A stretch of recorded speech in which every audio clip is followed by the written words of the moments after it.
Good evening students, class 12th का batch है। हम लोग पढ़ रहे हैं chapter 1 electric charges and fields, उसका part A Coulomb's law and electric field. ये आज ऑलमोस्ट ख़त्म हो जाएगा, थोड़ा बचेगा कल के लिए क्योंकि कल के टर्न भी बच गया था। ठीक है, तो कल थोड़ा सा जो बचेगा वो करा करके प्रॉब्लम्स कराएंगे इसकी। ठीक है, देखिए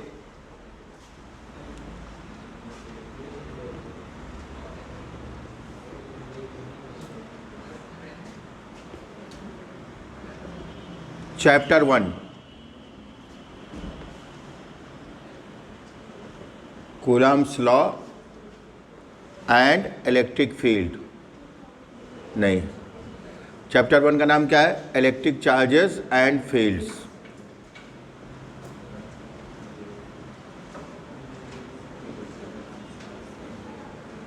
इसका पार्ट ए कह दो, 1 कह दो।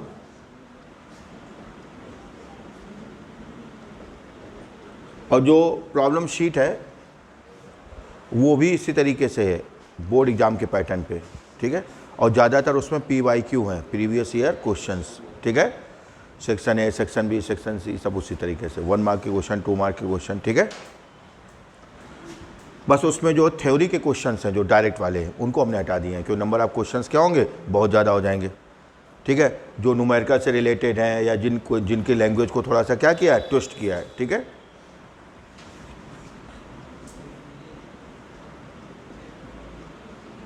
इलेक्ट्रिक फील्ड आज होगा लेक्चर नंबर 6। ठीक है, तो जितनी भी यूनिट है इनमें सबसे पहली जो यूनिट है वही सबसे ज़्यादा टाइम टेकिंग है और वही सबसे ज़्यादा लेंथी भी है और उसी से न्यूमेरिकल भी बहुत ज़्यादा आएंगे। कूलम्ब्स लॉ से इतने नहीं आते हैं, मतलब चैप्टर 1 से आने को आ ही सकते हैं लेकिन जनरली कम आते हैं। लेकिन जो चैप्टर 2 है वो न्यूमेरिकल के लिए बहुत ज़्यादा इंपॉर्टेंट है क्योंकि उसमें हम लोग क्या पढ़ते हैं, इलेक्ट्रिक कैपेसिटेंस, और कैपेसिटेंस का एक न्यूमेरिकल जरूर आता है। समझ गए? 2 या 3 मार्क्स में, 5 मार्क्स में आएगा तो साथ में उसके थ्योरी भी अटैच होगी। तो लेक्चर नंबर 6 लास्ट टर्न पे हम लोगों ने क्या देखा था? Force couple on an electric dipole placed in a uniform electric field. भूल गए? क्या निकाला था? Tau equal to P sine theta. ठीक है, टॉ मैक्स क्या था? P। जो बच्चे दूसरे बैच से आए हैं इसमें वो लेक्चर नंबर 5 का लास्ट का देख लें। समझ गए? लास्ट का 5-10 मिनट, क्योंकि कम हो पाया था ना कल वाले टर्न पे। ठीक है, वो हमने आपको कंडीशन बताई थी, अगर यूनिफॉर्म इलेक्ट्रिक फील्ड में रखा हुआ है तो क्या होगा, नॉन यूनिफॉर्म में है तो क्या होगा। याद आया? यूनिफॉर्म इलेक्ट्रिक फील्ड में केवल कौन सा मोशन, ये बता चुके थे ना, यूनिफॉर्म इलेक्ट्रिक फील्ड में केवल कौन सा मोशन करता है? Rotatory motion. समझ गए? तुम दोनों आए हो और कल वाले बैच से और कौन आया है? ठीक, तो यूनिफॉर्म इलेक्ट्रिक फील्ड में डाइपोल केवल कौन सा मोशन करेगा? रोटेटरी, क्योंकि टॉर्क 0 नहीं होगा लेकिन नेट फोर्स 0 होगा। क्यों 0 होगा? क्योंकि F1 की वैल्यू F2 के इक्वल होती है। नहीं समझे? अपोजिट है, एक दूसरे को कैंसिल कर देंगे तो नेट फोर्स 0 होता है। याद है? भूल गए सब? बेटा तैयार करते चलो, नहीं तो जैसे दूसरा चैप्टर चालू हुआ पहला बिल्कुल नीचे दब जाएगा, इसलिए साथ ही साथ तैयार करते चलो। ठीक है, और इस संडे एक्स्ट्रा क्लास है, अगले संडे क्या होगा? Extra class plus test. ठीक है, जब भी टेस्ट होगा आपको 2 बार आना है। एक्स्ट्रा क्लास होगा 1 बार, टेस्ट में 2 बार, क्लास सुबह, टेस्ट शाम को। ठीक है, 12th वाले बच्चों के लिए कोई फेस्टिवल, कोई छुट्टी, कुछ नहीं होता है। समझ गए? हाँ, आइसोलेटेड, और जितना अपने आप को आइसोलेट करोगे उतना अच्छा रिजल्ट, जितना आप आइसोलेट करोगे। ठीक है, हमने 11th में आपको एक स्टोरी सुनाई होगी, नहीं सुनाई तो सुन लो, 2 मिनट की है। ठीक है, सुनोगे? इंस्पिरेशनल वो, ठीक है, इंस्पिरेशनल स्टोरी हम सुनाते हैं। ठीक है, तो एक लड़का था, हमें एग्जैक्टली नाम नहीं याद आ रहा, गूगल पे सर्च करोगे तो मिल जाएगा। ठीक है, तो उसने अपना ग्रेजुएशन पूरा किया, नॉर्मल ग्रेजुएशन, बीटेक नहीं, शायद सुनाया हमने। उसके बाद वो दिल्ली जाकर के अपने 1 साल IAS की तैयारी की। ठीक है, ग्रेजुएशन के बाद 1 साल IAS तैयारी की। ना प्री में हुआ ना मेंस, जब प्री में नहीं हुआ तो मेंस में कहाँ से हो जाएगा। ठीक है, यानी कहीं कुछ नहीं हुआ। ठीक है, कहीं कुछ नहीं हुआ, लेकिन उसको पता चल गया कि कैसा पेपर आता है, क्या क्या मटेरियल है। ठीक है, तो जब उसको पता चल गया, सब कोचिंग में पढ़ के अपना अपना जो सेल्फ स्टडी करके कि हाँ ये चीज़ है, ये इसका स्टैंडर्ड है, ये इसका मटेरियल, उसने सारा कुछ दिल्ली से कलेक्ट किया, ठीक है। अपने गांव आ गया, हरियाणा का है लड़का, ठीक। और उसके बाद उसने अपने पापा से कहा छत में पापा एक कमरा बना दो हमारे लिए, ठीक है, या पहले बता दिया होगा। तो कमरा ऊपर एक अलग बन गया, लेट्रिन बाथरूम उससे अटैच, ठीक। और वो अपना सब बिस्तर लेकर के अपना सब उसके अंदर चला गया, ठीक है। और उसके बाद उसने कहा पापा इसमें बाहर से ताला लगा दो, ठीक है। बाहर, ये रियल स्टोरी है, ठीक है, बाहर से ताला लगा। और हमारा कोई भी दोस्त पूछे कह देना दिल्ली में है, तैयारी कर रहा है दिल्ली में, ठीक है। बस मम्मी आती थी, उसकी विंडो एक थी, विंडो से खाना दे देती थी सुबह दोपहर शाम जब भी, ठीक है, खाना। उसके बाद वो साल भर बाहर नहीं निकला। मतलब वहाँ मोहल्ले वालों, घर रिश्तेदार आके नीचे रुकते थे, रिश्तेदार भी नीचे आके क्या होते थे, रुकते थे, पता नहीं चलता था। जहाँ कोई पूछे अरे वो दिल्ली में आते ही नहीं है, अरे वो दिल्ली में आते नहीं है, ठीक है। तो उसने सारा मटेरियल उसने कलेक्ट कर लिया, ठीक है। न्यूज़पेपर जरूर उसका लगवा लिया, तो 3-4 न्यूज़पेपर पढ़ते हैं ना जो तैयारी करते हैं, क्योंकि एडिटोरियल बहुत ज़्यादा अच्छा होता है न्यूज़पेपर का। और हम लोग क्या करते हैं, हम लोग क्या मतलब जनरली बच्चे क्या करते हैं, न्यूज़पेपर में वो चीज़ें पढ़ते हैं जो कोई काम की नहीं होती हैं ठीक है। और न्यूज़पेपर पढ़ने वाला क्या होता है, एडिटोरियल, जानते हो ना, एडिटोरियल पेज होता है। तो एडिटोरियल पेज जो भी लिखता है उसमें राइटर जो भी होते हैं वो अपने अपने क्षेत्र के सुपर स्पेशलिस्ट होते हैं, तो हमें उस बारे में जानकारी होती है, ठीक है। 1 साल तक, जब तक उसका मतलब एग्ज़ाम की डेट नहीं आ गई, तब तक उस कमरे से बाहर ही नहीं निकला। मतलब मोहल्ले वाले, रिश्तेदार, किसी को पता नहीं चला कि यहाँ रहता है। कोई भी पूछे दोस्त, अरे वो आ नहीं रहा है, फ़ोन में नहीं उठा रहा, अरे बोला दिल्ली में है, क्या करें, आते नहीं। वो त्यौहार आ गया, होली दीपावली कुछ भी आया, अरे सब दोस्त वोस्त आए, सब रिश्तेदार आए, कहाँ है वो, दिल्ली में आया नहीं छुट्टी पे, ठीक। और साल बनेगा, ठीक है। और पहले ही अटैम्प्ट, मतलब पहला अटैम्प्ट तो दिल्ली में हो गया था, दूसरे अटैम्प्ट में उसने मतलब मेंस क्लियर किया, ठीक है, प्री क्लियर किया, मेंस क्लियर किया, इंटरव्यू क्लियर किया। रैंक हमें याद नहीं आ रही एग्जैक्टली, अंडर 100 रैंक थी उसकी, और वो यंगेस्ट आईएएस था। उसके बाद मुंबई का, उसके मतलब इस समय वो सेकंड यंगेस्ट आईएएस था। जब सिलेक्शन हुआ था तब वो यंगेस्ट था, मतलब 23 ईयर्स में वो आईएएस बन गया था, समझ गए। अब गूगल पे सर्च करोगे, इस समय वो सेकंड नंबर पे है। उसके बाद एक मुंबई का एक लड़का था, मुस्लिम लड़का था, उसने उससे कम एज में क्लियर किया था, लेकिन उस समय अपने टाइम पे वो यंगेस्ट आईएएस था। मतलब 1 साल में उसने पूरा क्लियर निकाला विद इंटरव्यू, ठीक है, यानी कमरे से बाहर ही नहीं निकला। तो बेटा पहले शुरुआत का वीडियो देख लेना है, बहुत स्टोरी अच्छी सुनाई थी हमने, समझ गए। तो वो इंडिया का उस समय अपने टाइम का यंगेस्ट आईएएस था, ठीक है। अभी नहीं समझे तो इस बैच में थोड़ा हमारे पास समय ज़्यादा होता है, इसलिए इसमें स्टोरी सुना देते हैं, और रिकॉर्ड भी हो जाता है तो सारे बच्चों के पास पहुंच जाती है, समझ गए। आईएएस से रिलेटेड हमारे पास बहुत सारी स्टोरीज़ हैं, ठीक है। हम जिससे मैथ पढ़ते थे 12th में, अगले किसी और दिन सुनाएंगे, ठीक है। 12th में या 12th के बाद अनुराग श्रीवास्तव नाम था उनका, क्या नाम था, समझ गए। आईआईटी से एमटेक थे, और हम साइकिल चला करके यहाँ से जाते थे अवधपुरी।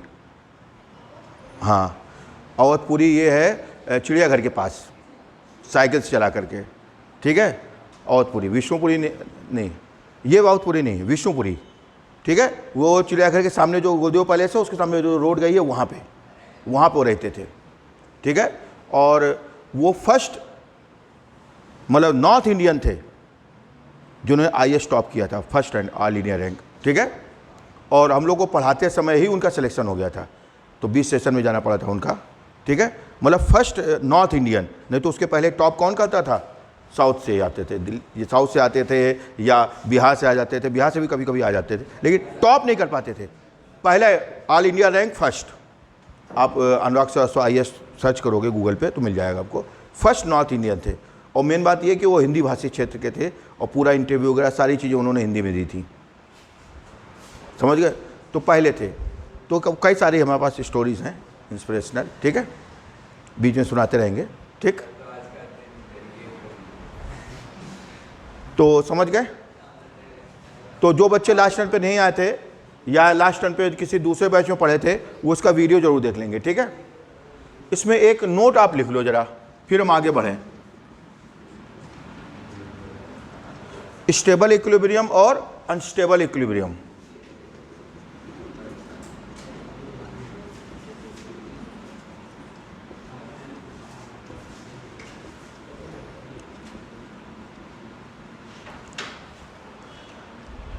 कौन बताएगा?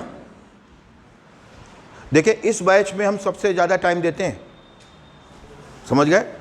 बाकी बैच में एग्जैक्ट 1 घंटा, कि उसके पहले बैच होता है उसके बाद बैच होता है। इस बैच में क्या है, 1 घंटे थोड़ा ज़्यादा हो जाता है, इसलिए हम स्टोरी सुना देते हैं, थोड़ा सा पूछ भी लेते हैं। तो कौन बताएगा स्टेबल इक्विलिब्रियम? और ये आप कई जगह सुनोगे, क्योंकि डाइपोल के लिए नहीं है, कई जगह यूज होगा, ठीक है? बेसिक कॉन्सेप्ट हर जगह एक ही होता है।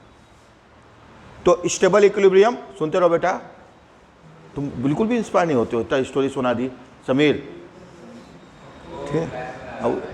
ठीक, देखिए करंट फ्लो होने के लिए क्या होता है कि बॉडी को थोड़ा बहुत कंडक्टर होना पड़ता है, समझ गए भाई? गुड कंडक्टर नहीं है, बैड कंडक्टर, थोड़ा ज़्यादा वोल्टेज लगाना पड़ेगा। लेकिन कोई अगर परफेक्टली इंसुलेटर है तो चाहे जितना वोल्टेज लगा दो। हम क्या करें, समझ पा रहे हो? इससे थोड़ा सा कंडक्टिविटी होनी जरूरी है, ठीक है? तो क्या होता है स्टेबल इक्विलिब्रियम, अनस्टेबल इक्विलिब्रियम? हाँ हाँ, वेरी गुड, वेरी गुड, बिल्कुल सही, ठीक है? तो स्टेबल इक्विलिब्रियम ये वर्ड कई जगह यूज होता है, मैकेनिक्स में, इलेक्ट्रोस्टैटिक्स में, मैग्नेट में, कई जगह यूज होगा, मतलब हर जगह एक ही होगा। स्टेबल इक्विलिब्रियम का मतलब, पहले बात तो इक्विलिब्रियम समझो। अगर कोई बॉडी रेस्ट पे है, यानी उस पर नेट फोर्स कितना है? 0। नेट फोर्स भी 0, नेट टॉर्क भी 0। भाई नेट फोर्स 0 नहीं होगा तो बॉडी चलेगी, नेट टॉर्क 0 नहीं होगा तो बॉडी रोटेट होगी।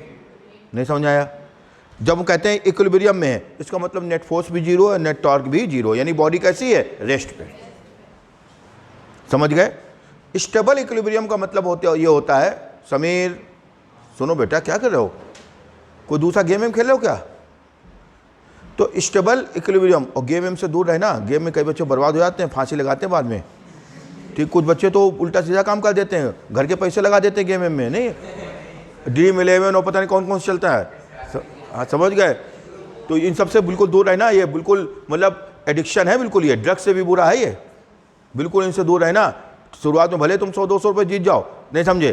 वो जानबूझ के ऐसा करते हैं बेवकूफ़ बनाने के लिए, ठीक है? ताकि एक बार तुम फंसो, ठीक है? बाद में पूरा करियर बर्बाद हो जाता है।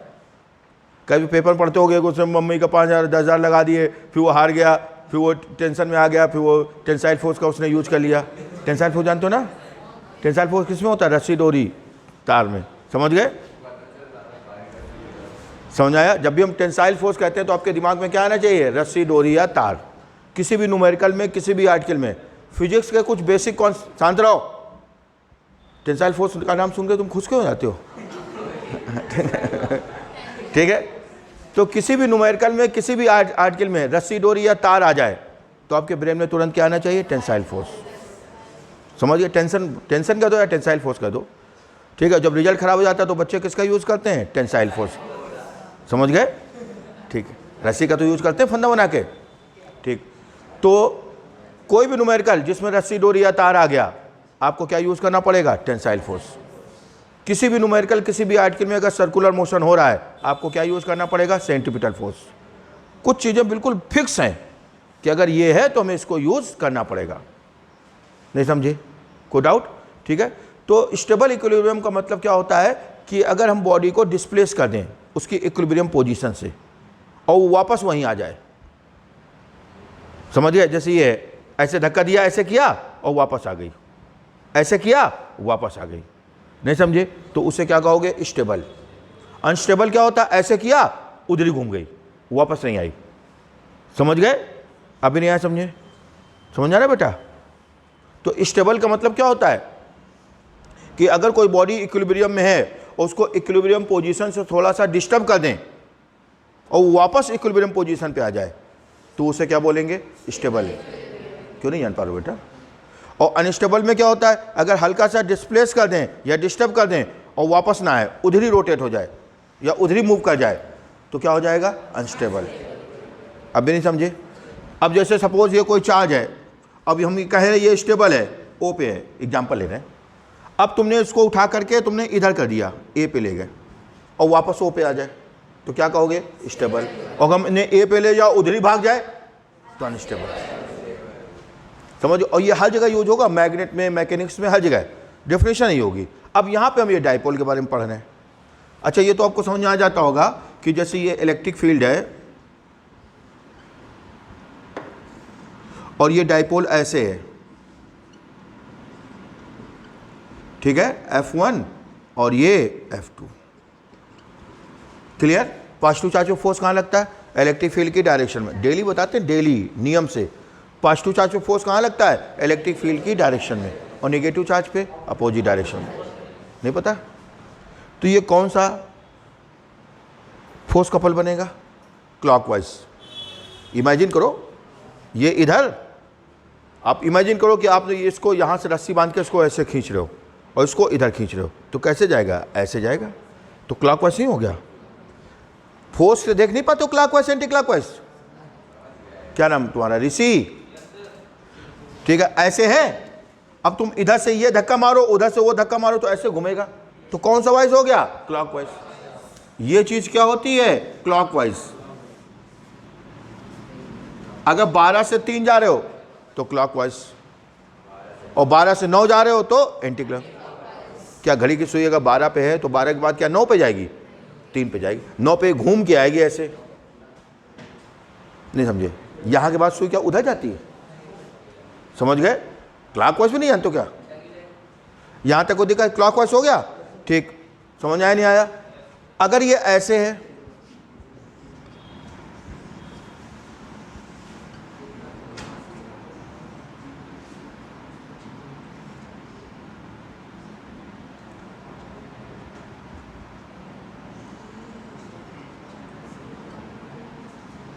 ये प्लस क्यू मान लेते हैं, तो इसमें फोर्स कहाँ लगेगा? इलेक्ट्रिक फील्ड की डायरेक्शन में। और ये माइनस क्यू है, इलेक्ट्रिक फील्ड की अपोजिट डायरेक्शन में। यहाँ तक कोई दिक्कत? अब ये कौन सा फोर्स कपल बनेगा? एंटी क्लॉकवाइज, ठीक है, क्योंकि ये उसको उधर खींचेगा, ये इसको उधर। तो ये जो डाइपोल है वो ऐसे घूमेगा। कैसे घूमेगा? ऐसे। तो कौन सा वाइज हो गया? Anti clockwise. समझ गए? अब भी नहीं समझे? फॉर स्टेबल इक्विलिब्रियम थीटा होना चाहिए 0 डिग्री। क्या होना चाहिए? यानी अगर कोई डाइपोल इलेक्ट्रिक फील्ड में 0 डिग्री पे रखा हुआ है, किसके बीच का एंगल है ये? पी वेक्टर और ई वेक्टर। किसके बीच का एंगल है? पी वेक्टर और ई वेक्टर। पी वेक्टर क्या होता है? Electric dipole movement. भूल गए? पी इक्वल टू क्या होता है? Q into 12। पिछला तैयार नहीं होगा तो आगे समझ में नहीं आएगा। क्या पी नहीं पता क्या तुम्हें? इलेक्ट्रिक डाइपोल मूवमेंट, ठीक है। और पी वेक्टर की डायरेक्शन क्या होती? बोलो। नहीं, फिर देखो, कुछ नहीं पढ़ते हो घर में, 15 मिनट तो पढ़ा करो बेटा। क्या होता पी वेक्टर डायरेक्शन? बोलो। नेगेटिव से पॉजिटिव। तो डाइपोल मूवमेंट पी तुम लोग को पता था? हाँ, सब जरूर। तो पी वेक्टर बेटा पीछे रिवाइज क्यों नहीं करते हो? 15 मिनट। तुम लोग एक काम क्या करो, मोबाइल पे 15 मिनट का अलार्म लगा लिया करो, कहीं ऐसा ना हो पढ़ते पढ़ते 16 मिनट हो जाए। समझ गए? 15 मिनट डेली फिजिक्स के लिए निकाल दो, क्योंकि अगर डेली पिछला तैयार नहीं होगा तो आगे दिक्कत में आ जाओगे। समझ गए? क्योंकि जितना हम इस चैप्टर में पढ़ेंगे सब आगे यूज होगा और बार बार यूज होना है। तुम्हें मिला बेटा इलेक्ट्रिक डाइपोल मूवमेंट की डायरेक्शन, तो घर पे क्यों नहीं मिलता है? अब पढ़ा करो घर पे, ठीक है। तो इलेक्ट्रिक डाइपोल मूवमेंट की डायरेक्शन क्या होती है? नेगेटिव से पॉजिटिव चार्ज, ठीक है। तो स्टेबल इक्विलिब्रियम के लिए the angle between P vector and E vector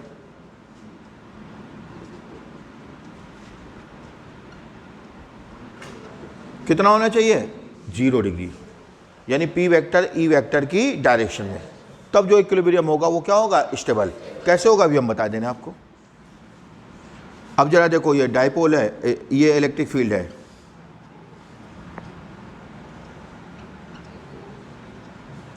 ठीक है, कोई दिक्कत? अब ये निगेटिव चार्ज है और ये क्या है? पॉजिटिव। ये हो गया पी वेक्टर।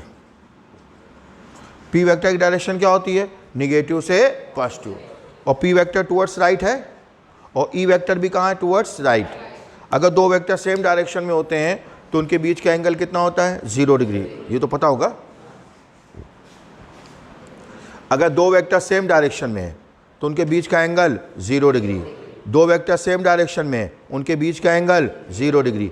अपोजिट डायरेक्शन में तो 180। देखो 180 डिग्री है, नहीं है, और सेम डायरेक्शन में है तो 0 डिग्री। तो अगर दो वेक्टर सेम डायरेक्शन में है तो उनके बीच का एंगल 0 डिग्री। अपोजिट डायरेक्शन में है तो 180। Same direction 0 degree, opposite direction 180। Same direction 0 degree, opposite direction, same direction, opposite direction 180। ठीक है, तो दोनों सेम डायरेक्शन में, यानी बीच का एंगल कितना हो गया, 0 डिग्री। समझ गए। अब कैसे ये स्टेबल है, अगर हम इसको ऐसे कर दें, हल्का सा डिस्टर्ब करें, ये है ऐसे कर दें, वो वाली कंडीशन। अगर हम डाइपोल को ऐसे करेंगे तो ये कंडीशन हो जाएगी। नहीं समझ आया। अरे डाइपोल प्लस के ऊपर नहीं चला जाएगा, तो डाइपोल को ऐसे कर दें, रोटेट कर दें, ऊपर की तरफ रोटेट करना है इधर। और अगर प्लस के ऊपर जाएगा तो माइनस क्यू कहाँ जाएगा, नीचे। ये तो पता होगा, ऐसे रोटेट करोगे, एक एंड ऊपर जाएगा दूसरा नीचे नहीं जाएगा, तो ये कंडीशन हो जाएगी। कौन सा डाइपोल, कौन सा फोर्स कपल बनेगा, क्लॉकवाइज। ये घुमा के इसको फिर वापस ले आएगा। समझ गए। अगर नीचे ले जाए तो एंटी क्लॉकवाइज वापस ले आएगा। अभी नहीं समझे। तो ये स्टेबल के लिए। अनस्टेबल के लिए देखो, अनस्टेबल में क्या होगा, बीच का एंगल कितना होगा आपका, 180 डिग्री। तो ये आपको याद रखना है, जब भी कहेंगे स्टेबल इक्विलिब्रियम, यानी थीटा इक्वल टू 0 डिग्री, और थीटा किसके बीच का एंगल होगा, पी वेक्टर और ई वेक्टर। पी वेक्टर की डायरेक्शन क्या होती है, negative to positive. E vector आपको गिवन होती है। ठीक है। हाँ, अब जरा देखो, फॉर अनस्टेबल इक्विलिब्रियम, अनस्टेबल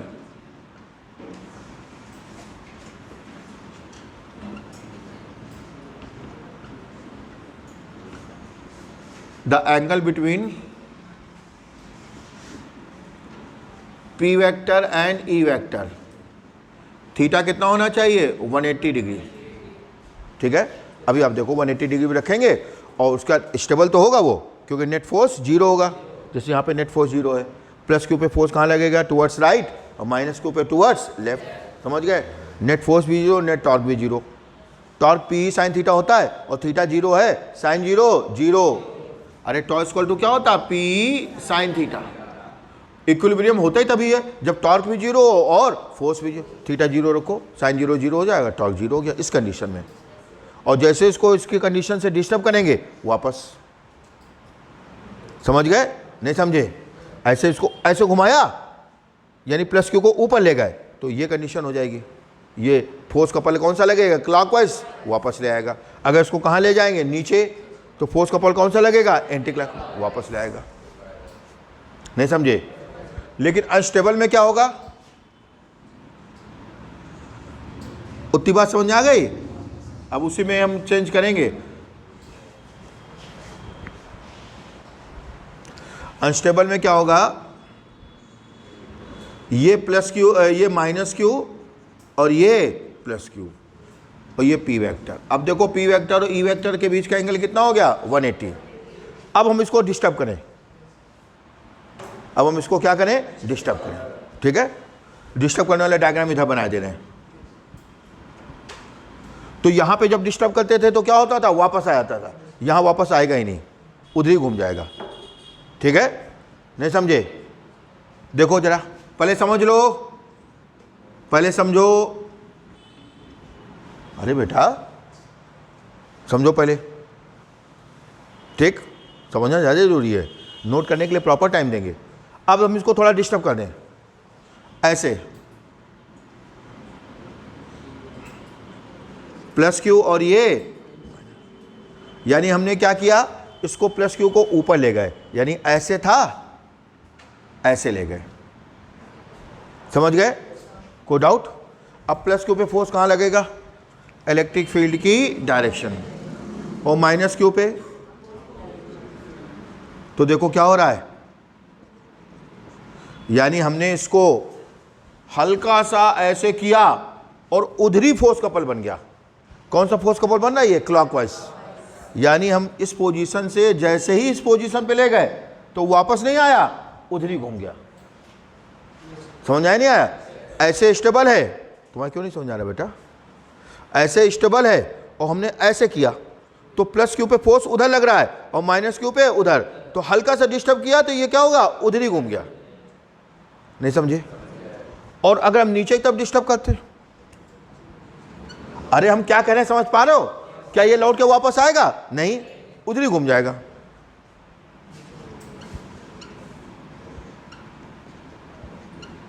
अब इसको नीचे ले जाओ। अब हम नीचे ले गए, यानी इसको मीन पोजीशन से हम कहां ले गए? नीचे की तरफ।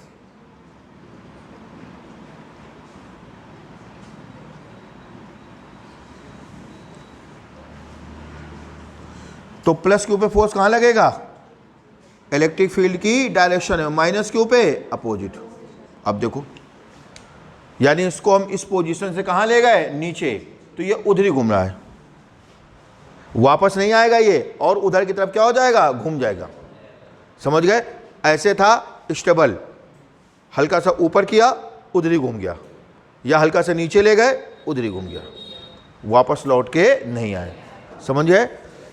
तो ना समझ आया, टेंशन की जरूरत नहीं है, आपको ध्यान रखना है 0 डिग्री स्टेबल। क्योंकि आपसे क्या पूछेंगे? स्टेबल इक्विलिब्रियम की कंडीशन में कभी फोर्स कपल पूछेंगे, कभी डाइपोल की पोटेंशियल एनर्जी पूछेंगे। क्या पूछेंगे? पोटेंशियल एनर्जी को अगर हम लोग नेक्स्ट चैप्टर में देखेंगे, डाइपोल फिर नेक्स्ट चैप्टर में आएगा, तब तक फिर भूल जाओगे, फिर बताना पड़ेगा। ठीक है, यहाँ पे हम केवल डाइपोल के कारण क्या निकाल रहे हैं? इलेक्ट्रिक फील्ड, पोटेंशियल एनर्जी सब निकालेंगे नेक्स्ट चैप्टर में। समझ गए? यहाँ तक कोई दिक्कत? नोट कर लें, डायग्राम बना लो। ये इसको जरूरत नहीं है, ये दोनों लिख लो बस। 0 degree stable equilibrium, 180 degree unstable. Clear? अब जो 2 आर्टिकल हम लोग पढ़ने जा रहे हैं, कितने आर्टिकल? 2 में से एक हर साल आता है बोर्ड, हाँ बोर्ड में भी आता है और आपके जितने एग्जाम्स होंगे सब में आएगा। यानी इस चैप्टर में ये 2 आर्टिकल सबसे इंपॉर्टेंट है। ठीक है, सुनिए। और यही एक आर्टिकल है जो स्ट्रेट वे में आता है, यानी इसकी लैंग्वेज को ट्विस्ट नहीं कर सकते। ठीक है, ये डाइपोल है। ठीक, डाइपोल की चार्जेस को जो मिलाने वाली लाइन होती है, ये लाइन, इस लाइन को कहते हैं एक्सिस ऑफ डाइपोल। क्या कहेंगे इस लाइन को? Axis of dipole. A line joining the charges of dipole, a line joining the charges of dipole, a line joining the charges of is called axis of that dipole. Clear? हमें इसके कारण electric field find करना है। क्या find करना है? ठीक है, जब हम एक्सिस पे फाइंड करेंगे, मान लेते हैं हम पॉइंट पी पे फाइंड कर रहे हैं, और पॉइंट पी कहाँ पे है? इसकी एक्सिस पे। कहाँ पे है? तो इसे कहते हैं एक्सियल पोजीशन। क्या कहेंगे? एक्सियल पोजीशन भी कहते हैं, और या फिर क्या कहते हैं? End on. दोनों एक ही हैं। ठीक है, कभी आपसे पूछेंगे axial position, find the intensity of electric field due to an electric dipole at axial position. नहीं समझे? कभी पूछेंगे find the intensity of electric field due to an electric dipole at end on. तो ये एक्सिस पे है point P. Axis कौन सी line होती है? समझ गए? A line joining the charges of dipole, a line joining the charges of dipole is called axis of that dipole. क्या नहीं समझे? ठीक, हाँ। जब हम एक्सिस के परपेंडिकुलर, डायग्राम बना लिया ना सबने? जब हम एक्सिस के परपेंडिकुलर निकालते हैं, यहां पे मिड पॉइंट से पास हो, कहां से पास हो? मिड पॉइंट से। ये ओ मान लेते मिड पॉइंट, और यहां पे निकालें सपोज पी डैश पे। ठीक है, इस लाइन को कहते हैं इक्वेटोरियल लाइन। क्या कहेंगे? और जब हम पी डैश पे निकालेंगे तो इसे कहेंगे इक्वेटोरियल पोजीशन। क्या कहेंगे? या फिर ब्रॉड ऑन पोजीशन। ठीक है, अभी नहीं समझे? तो ये एक्सियल पोजीशन हो गया और ये इक्वेटोरियल, एंड ऑन या फिर ब्रॉड ऑन। एक्सियल का मतलब एंड ऑन और इक्वेटोरियल का मतलब ब्रॉड ऑन। तो दो में से एक आर्टिकल ऑलमोस्ट श्योर है, ठीक है, को डाउट। अभी हम क्या निकालने जा रहे हैं? Electric field. नेक्स्ट चैप्टर में हम निकालेंगे पोटेंशियल, वहाँ भी निकालेंगे। जैसे अभी तो इलेक्ट्रिक फील्ड निकाल देंगे, फिर आगे चल के क्या निकालेंगे? पोटेंशियल। पोटेंशियल नेक्स्ट चैप्टर है ना, समझ गए? तो हेडिंग डालें, intensity of electric field produced due to an electric dipole.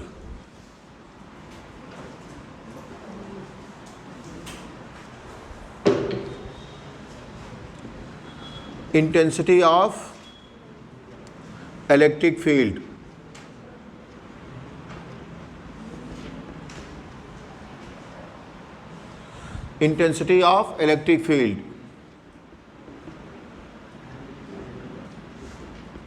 produced due to an electric dipole.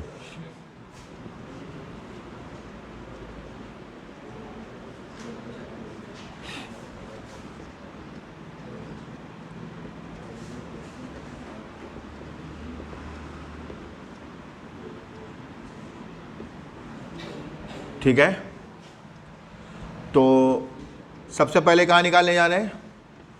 Eight axial position. Axial कह देंगे या फिर क्या कहेंगे? And on.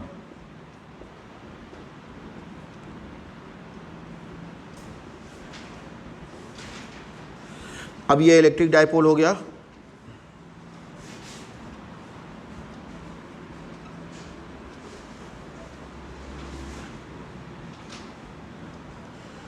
ये माइनस क्यू और ये प्लस क्यू। हमें पॉइंट पी पे क्या फाइंड करना है? Intensity of electric field. इसका जो मिड पॉइंट है उसको किससे लिखेंगे? ओ से।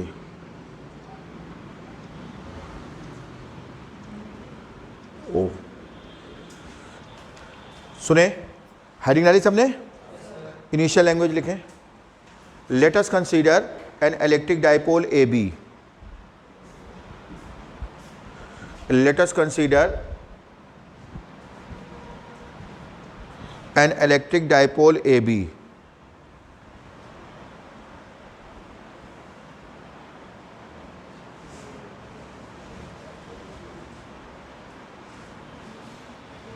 AB,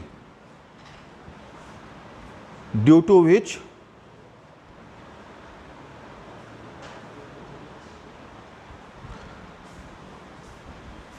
intensity of electric field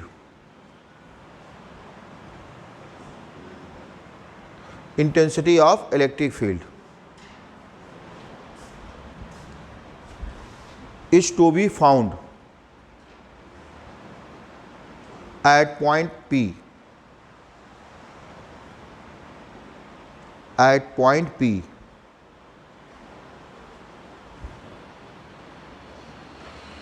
situated on the axis of dipole. At point P situated on the axis को अंडरलाइन करो, on the axis of dipole at a distance r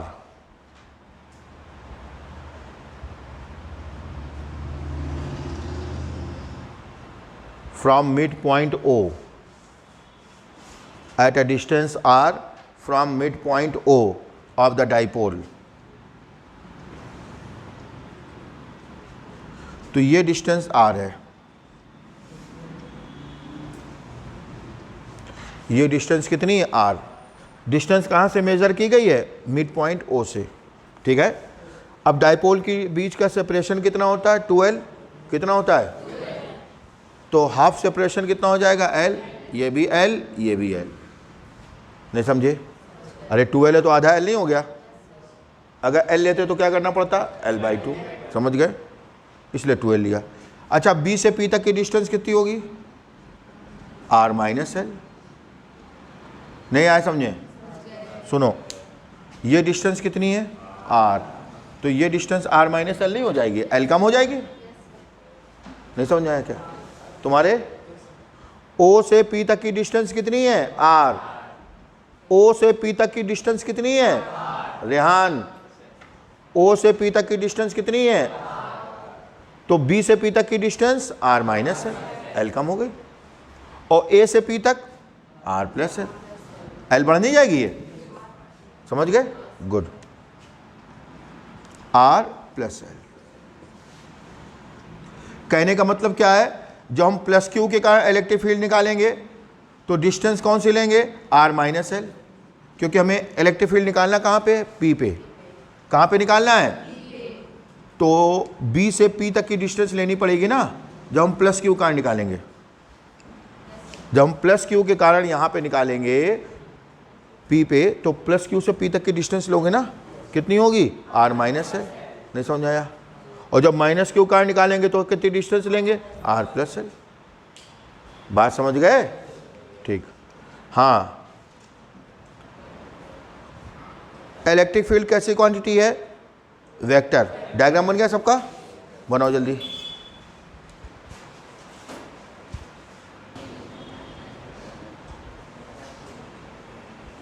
सुनो बेटा, जय शैलेंद्र।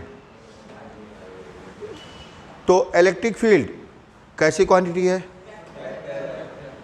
और वेक्टर को सॉल्व करने का पूरे यूनिवर्स में सबके लिए सेम होता है तरीका, ठीक है? ये नहीं कि इलेक्ट्रिक फील्ड को अलग तरीके से सॉल्व करेंगे, मैग्नेटिक फील्ड को अलग तरीके से, फोर्स को, कोई भी एक वेक्टर क्वांटिटी हो सॉल्व करने का मेथड एक ही है। समझ गए? दो वेक्टर सेम डायरेक्शन में होंगे, रिजल्टेंट कैसे फाइंड करेंगे? दोनों को ऐड कर देंगे, ठीक है? अपोजिट डायरेक्शन में है तो लार्जर से स्मॉलर को सबट्रैक्ट करके, ठीक है? अगर दो वेक्टर सेम डायरेक्शन में है, रिजल्टेंट कैसे फाइंड करेंगे? दोनों को ऐड करके। अपोजिट डायरेक्शन में है, लार्जर से स्मॉलर को सबट्रैक्ट करके, और किसी डिफरेंट एंगल पे तो कंपोनेंट करके या फिर फार्मूला। समझ गए? वेक्टर के लिए कोई भी रूल बताते हैं, यूनिवर्स में जितनी वेक्टर क्वांटिटीज होती हैं सबके लिए वो रूल क्या होता है? एप्लीकेबल। समझ गए? ये नहीं कि ये इलेक्ट्रिक फील्ड के लिए लग रहा है, फिर मैग्नेटिक फील्ड के लिए कोई दूसरा तरीका लगेगा, फोर्स के लिए कोई तीसरा तरीका। सबको सॉल्व करने का तरीका यही है। हाँ, दो से ज़्यादा फोर्सेज होंगे या दो से ज़्यादा वेक्टर्स होंगे, कोई भी वेक्टर हो, तो फिर तरीका क्या होता है? कंपोनेंट करके। हर एक के दो दो कंपोनेंट करते हैं, एक्स एक्सिस को अलग सॉल्व करते हैं, वाई एक्सिस को अलग सॉल्व करते हैं। क्लियर? क्यू चार्ज से आर डिस्टेंस पर बेटा एक चैप्टर दो चैप्टर निकल गए ना तो फिर वापसी का कोई रास्ता नहीं है, फिर अगले साल मार्च का वेट करना पड़ेगा, ठीक है? समझ गए ना? क्यू चार्ज से आर डिस्टेंस पर कितना electric field? Q upon R square. Q charge से आर डिस्टेंस पर, क्यू चार्ज से आर डिस्टेंस पर, क्यू चार्ज से आर डिस्टेंस पर, क्यू चार्ज से आर डिस्टेंस पर कितना electric field? Q upon R square. और पोटेंशियल क्यू अपॉन आर। ये दो, हाँ, ये दो फार्मूला इलेक्ट्रोस्टैटिक्स में सबसे ज़्यादा यूज करेंगे। समझ गए? ये दो फार्मूला। और 1/4 पाई एप्सिलॉन नॉट के ये हर एक में आएगा। 1/4 पाई एप्सिलॉन नॉट के हर एक में। नहीं समझे? क्यू चार्ज से आर डिस्टेंस पर कितना electric field? Q upon R square. Potential Q upon R. समझ गए? क्यू चार्ज से आर डिस्टेंस पर कितना electric field? Q upon R square. Potential Q upon R. ठीक है? सुने, तो यहां पे प्लस क्यू नॉट एज्यूम करो। आप जानते हैं इलेक्ट्रिक फील्ड की डायरेक्शन निकालने के लिए हम लोग के पास क्या है? वेंद्रास्त। अरे जिस पॉइंट पे हमें इलेक्ट्रिक फील्ड की डायरेक्शन फाइंड करनी है हम वहां पे क्या एज्यूम करते हैं? Plus Q not charge. याद आया? जिस पॉइंट पे हमें इलेक्ट्रिक फील्ड की डायरेक्शन फाइंड करनी होती है हम वहां पे क्या एज्यूम करते हैं? Plus Q not charge. The direction along which plus Q not charge tends to move represents direction of electric field at that point. ठीक है? तो ये प्लस क्यू नॉट को क्या करेगा? रेपल। तो इस प्लस क्यू के कारण ये किधर जाएगा? Towards right. समझ आ रहा है? माइनस क्यू क्या करेगा? प्लस क्यू नॉट को अट्रैक्ट टुवर्ड्स लेफ्ट। ये समझ आ गया? ये प्लस क्यू नॉट को क्या करेगा? Repel towards right. ये minus q plus Q naught को क्या करेगा? Attract towards left. समझ गए? ठीक।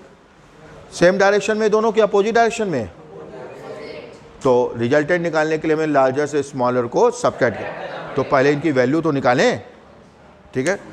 तो सबसे पहले निकालें और प्लस क्यू नॉट का यूज़ करते हैं केवल डायरेक्शन निकालने के लिए, ठीक है। डायरेक्शन निकाले, सबको समझ में आया। ये प्लस क्यू, और ध्यान रखना केवल क्यू नॉट मूव करने के लिए फ्री होता है, बाकी सारे चार्जेस क्या होते हैं, फिक्स्ड। कई बच्चों को उसको धक्का दे दें, ठीक है। केवल यही मूव करने के लिए क्या होता है, फ्री, बाकी सारे चार्जेस क्या होते हैं, फिक्स्ड। समझ गए। तो ये प्लस क्यू नॉट को रिपल करेगा, तो इसके कारण ये कहाँ जाएगा, टुवर्ड्स राइट। तो इसके कारण प्लस क्यू के कारण यहाँ पे इलेक्ट्रिक फील्ड की डायरेक्शन होगी टुवर्ड्स राइट। और जब हम प्लस क्यू कार निकालेंगे तो माइनस क्यू से कोई मतलब नहीं, और जब माइनस क्यू कार निकालेंगे तो प्लस क्यू से। समझ गए। अब ये माइनस क्यू क्या करेगा, प्लस क्यू नॉट को अट्रैक्ट, तो इस माइनस क्यू के कारण प्लस क्यू नॉट किधर जाएगा, towards left. Plus Q not का काम खत्म, ठीक है। यूज एंड थ्रो, ठीक है, याद है ना। प्लस क्यू नॉट का हम बहुत बेदर्दी और बेरहमी से यूज करते हैं। जब डायरेक्शन निकालनी होती तो यूज़ कर लेते हैं, जब डायरेक्शन निकल आती है हमारा काम बन गया ना, अब कोई ज़रूरत तो है नहीं, तो उसको क्या करें, फेंक दें। Use and throw. अब भी नहीं समझे, तो E1 E2 की वैल्यू निकालें।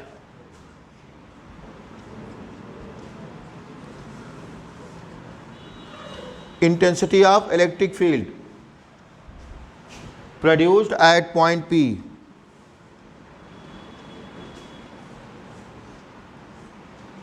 ड्यू टू चार्ज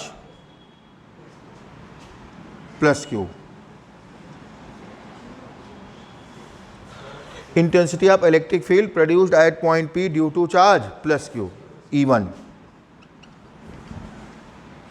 वो फार्मूला लिखा है Q/R², ठीक है। नहीं समझे। Q चार्ज से R डिस्टेंस पर कितना इलेक्ट्रिक फील्ड, Q/R। अब वो जनरल फार्मूला इसके हिसाब से कन्वर्ट करना पड़ेगा। 1/4 पाई एप्सिलॉन नॉट के प्लस क्यू है, लेकिन हम लोग न्यूमेरिकल वैल्यू रखेंगे विदाउट साइन, क्योंकि स्केलर फॉर्म लेके चलते हैं। प्रूवमेंट करते समय हर जगह क्या लेके चलेंगे, स्केलर फॉर्म, डायरेक्शन अलग से इंडिकेट कर देंगे। समझ गए। तो Q/R-L होल स्क्वायर। ये R-L क्यों हो गया, R की जगह, समझ आया। क्योंकि प्लस क्यू का निकाल रहे हैं कहाँ पे, P पे, तो प्लस क्यू से P तक की डिस्टेंस लेंगे। नहीं समझे। प्लस क्यू के कारण निकाल रहे हैं P पे, तो प्लस क्यू से कहाँ तक की डिस्टेंस, P तक की distance. Direction from B to P, from B to P, या फिर कह सकते हो टुवर्ड्स राइट। क्या कह सकते हो,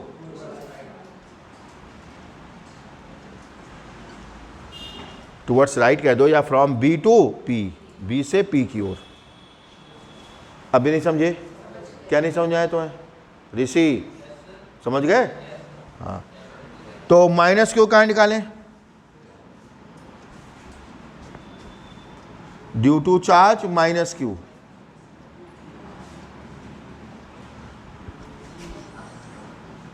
हाँ बोलो ऋषि। माइनस क्यू के कारण P पर इलेक्ट्रिक फील्ड E2 की वैल्यू हमें किसके कारण निकालना है, माइनस क्यू के कारण। कहां पर, P पर। बोलो।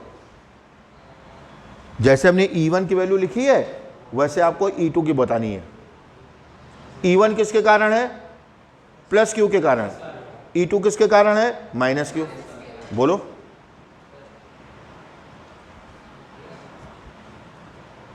क्या दिक्कत है, संयुक्त तुम बोलो। E2 की वैल्यू पूरा बोलो, इसको बोलने में दिक्कत होती क्या, एप्सिलॉन नॉट। प्रैक्टिस क्यों नहीं करते हो, एप्सिलॉन नॉट के Q/R+L का होल स्क्वायर। माइनस क्यू है लेकिन न्यूमेरिकल वैल्यू लेंगे क्यों। क्या दिक्कत बेटा ऋषि, तुमको क्या दिक्कत है, क्यों नहीं बता पा रहे थे, क्या बोलने में दिक्कत है क्या। ये बहुत ही सिंपल चीजें हैं, पेपर में ऐसा आएगा ना कि ठीक है जेल लगा गया ना बालों में, समझ गए। 1/4 पाई एप्सिलॉन नॉट के Q/R+L का होल स्क्वायर। और सीबीएसई वाले बच्चे तो स्पेशली बहुत ज़्यादा अलर्ट रहे, समझ गए। डायरेक्शन क्या लिखेंगे, फ्रॉम P टू A, ए के कहाँ निकालने ना, P टू A या फिर towards left.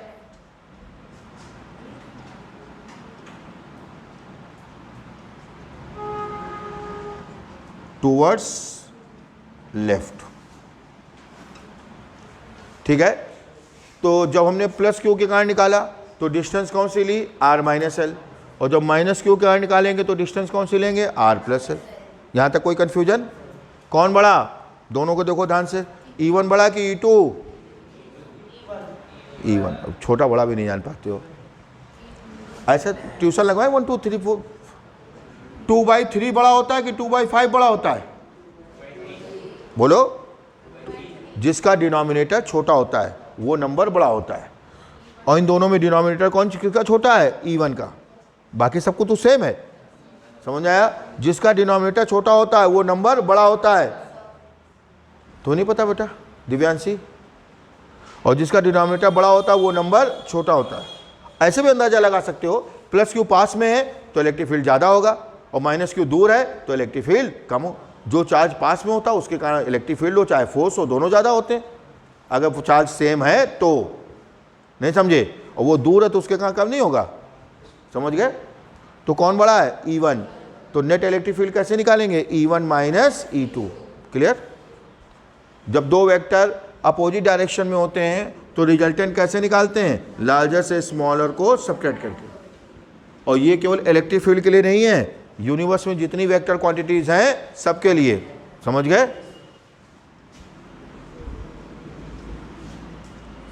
The net electric field produced at point P, बस सॉल्व कर लेंगे इसको।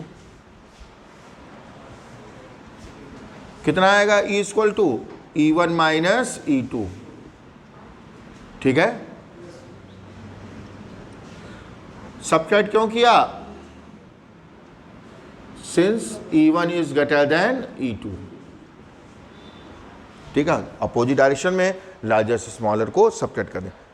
कोई दिक्कत?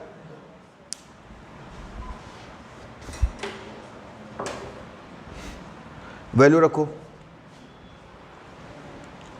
E1 की वैल्यू 1/4 पाई एप्सिलॉन नॉट के Q upon R minus L का होल स्क्वायर।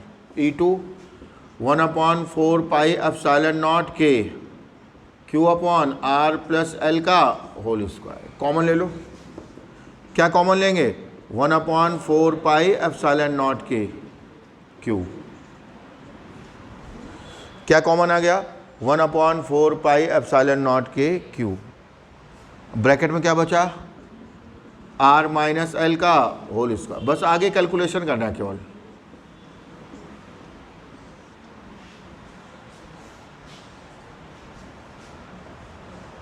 यहां तक कोई प्रॉब्लम? ठीक। एलसीएम लेंगे, this minus this, this minus this upon this into this. LCM तो ले लेते होगे।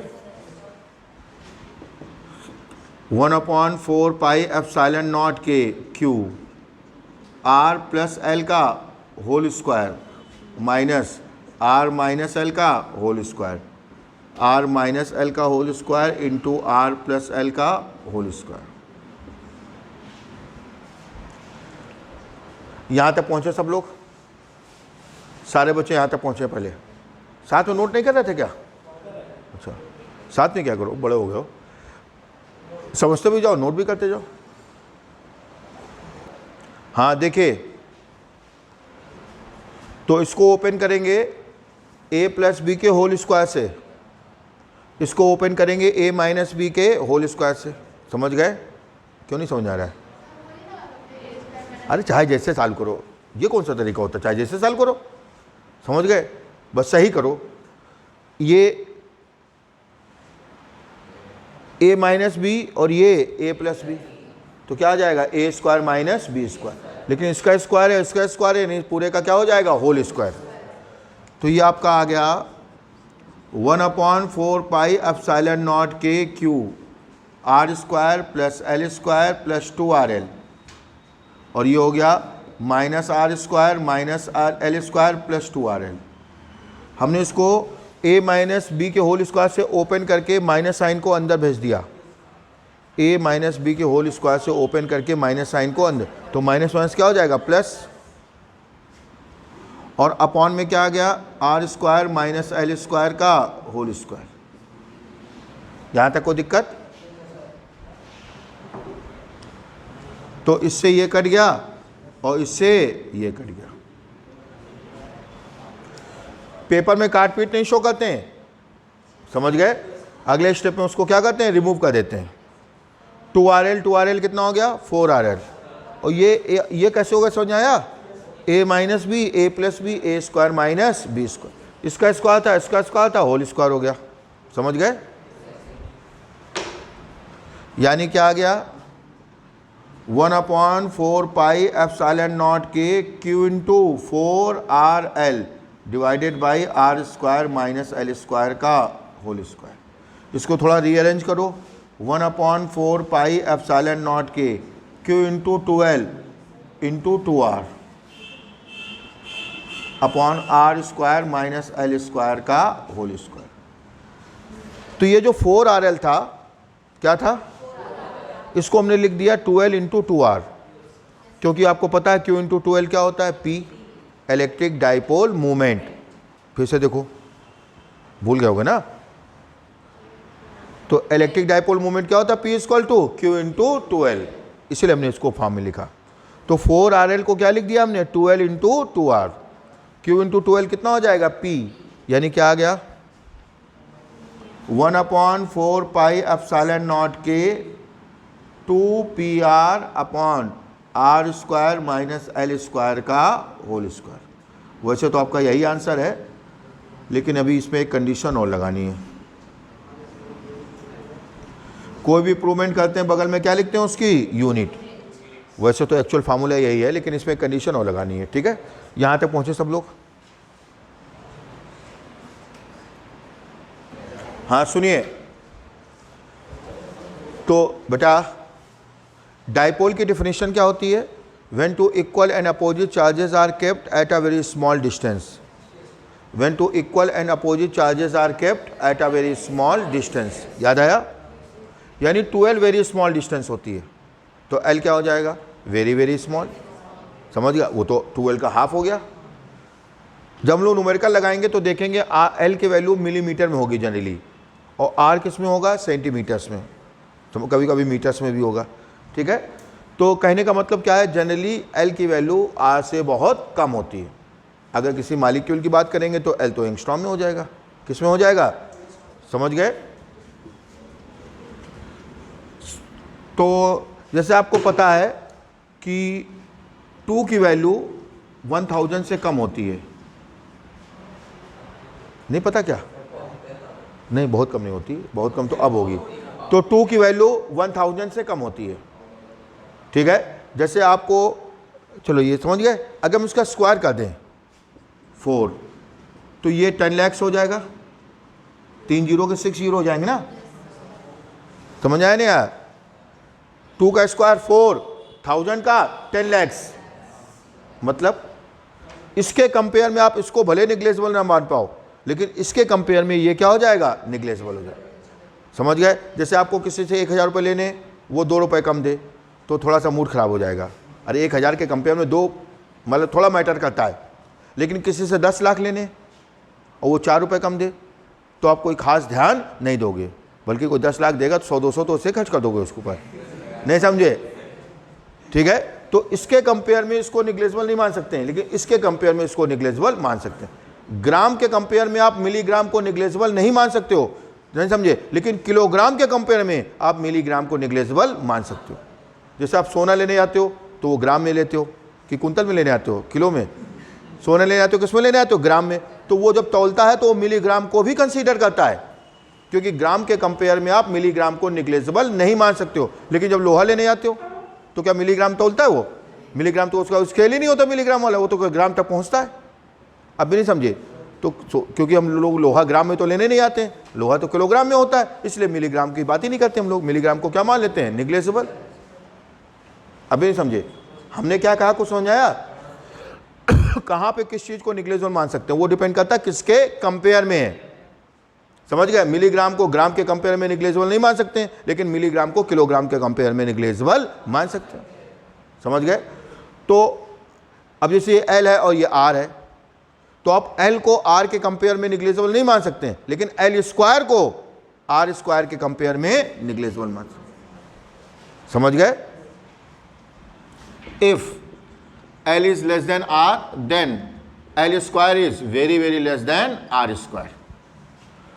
तो अगर L की वैल्यू R से कम है तो जो L स्क्वायर होगा उसकी वैल्यू R स्क्वायर से और कम हो जाएगी। ये पॉइंट समझ आया? यानी हम R स्क्वायर के कंपेयर में L स्क्वायर को क्या कर सकते हैं? हाँ, कभी कभी आपसे थोड़ा सा लैंग्वेज को ट्विस्ट कर देते हैं। Find the intensity of electric field eight axial position when L is not less than R, when L is not less than. तो फिर आप यहीं तक करोगे, आगे करने की जरूरत ही नहीं भाई। आगे तो तब करते हैं जब L की वैल्यू R से कम हो। समझ गए? कुछ नहीं कहेंगे तो भी आगे करेंगे।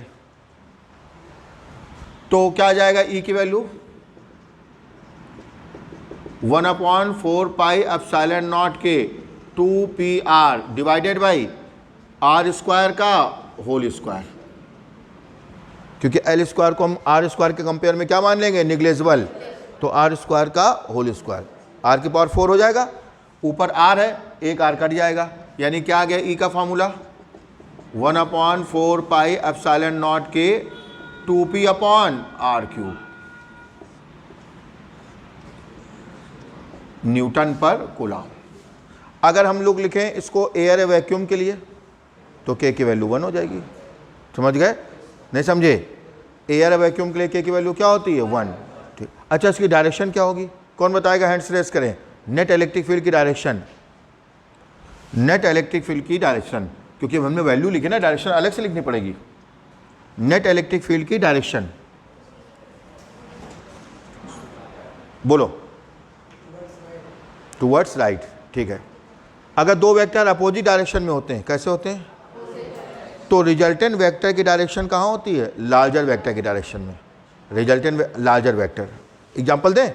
देखो, जैसे ये कोई बॉडी है, अब इधर से तुमने लगाया 20 न्यूटन का फोर्स F1 और उधर से तुमने लगाया F2 5 न्यूटन। देखो बेटा, पीछे क्या देखने लगे? इधर देखो। तो F1 आपने लगाया 20 न्यूटन टुवर्ड्स राइट और F2 लगाया 5 न्यूटन टुवर्ड्स लेफ्ट। तो ये बॉडी किधर मूव करेगी? राइट। यानी रिजल्टेंट फोर्स किधर होगा? Towards right. अभी नहीं समझे? तो जब दो वेक्टर अपोजिट डायरेक्शन में होते हैं तो रिजल्टेंट वेक्टर कहाँ होता है? लार्जर वेक्टर की डायरेक्शन में। कहाँ होता है? और यहाँ पे लार्जर वेक्टर कौन था? E1। तो E1 की डायरेक्शन में हो जाएगा। इसको याद कैसे रखेंगे? Along the direction of electric dipole movement. Net electric field axial electric dipole movement की डायरेक्शन क्या होती है? From negative to positive. यही तो है P vector. Electric dipole movement की डायरेक्शन क्या होती है? From negative to positive. Electric dipole movement की डायरेक्शन क्या होती है? फ्रॉम निगेटिव टू, और रिजल्टेंट वेक्टर भी तो उसी डायरेक्शन में आ रहा है। तो एक्सियल कंडीशन में डायरेक्शन क्या होती है? Along the direction of electric field. Along the direction, sorry, electric field direction क्या होती है? Along the direction of P vector. Along the direction of P vector.